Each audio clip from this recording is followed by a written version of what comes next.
So this is my rough translation, a little bit of analysis for Virgil's Aeneid, Book 2, lines 503 through 517. All right. Quinquaginta illi dalami spes tantanaput. Right.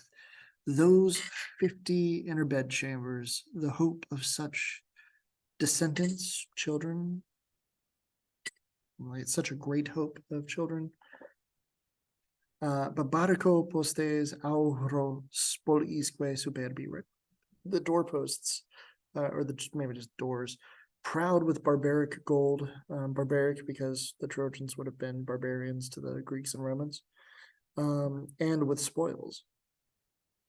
Those doors, procubere, fell. The Danaans hold the places where the fire lacks. In other words, the places the fire didn't burn. And perhaps you ask what Priam's fates were. Fata fuerent quae fata. Requiris is that you ask.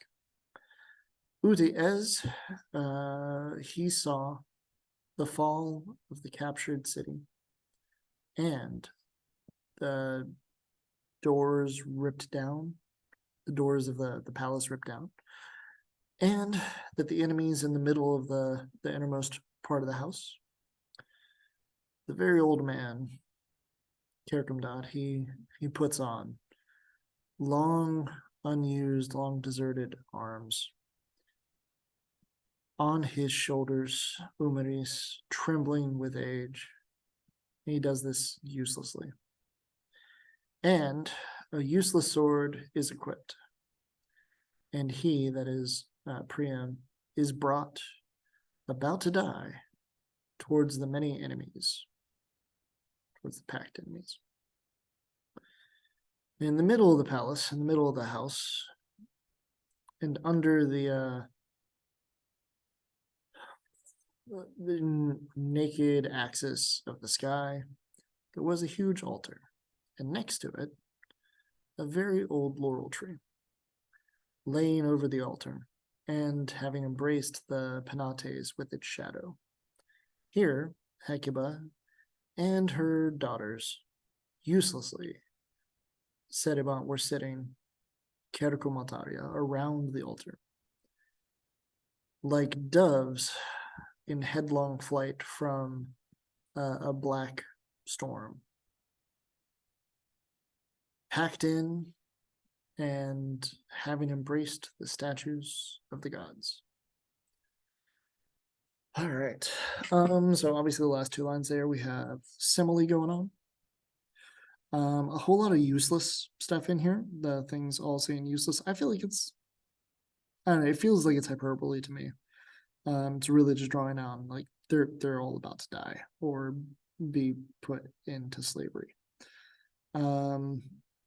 Quinquaginta is a reference to the fact that Priam has 50 sons, so 50 daughter-in-laws, 50 bedchambers for them in the palace, all that stuff.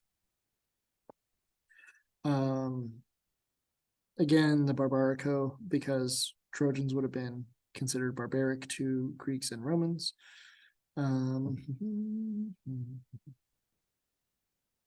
Rhetorical question. Maybe you ask what Priam's fates were. I know it doesn't have a question mark here, but he's raising it as a rhetorical question because no one's actually asking it. Maybe a rhetorical indirect question. Cap dicasum convulsaque, that's definitely alliteration going on there.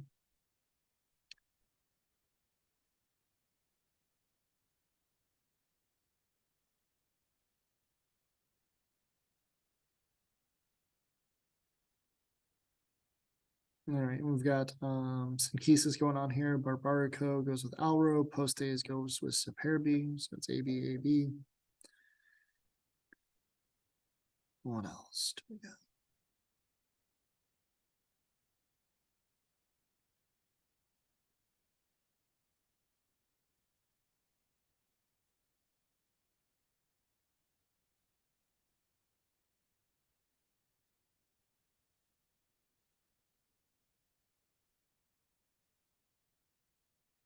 And so jam it from lines 510 to 511.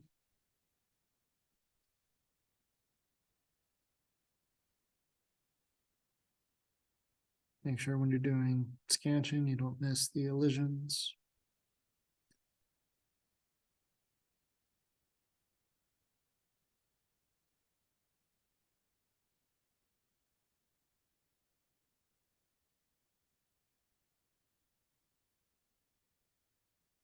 And then the simile in the last two lines.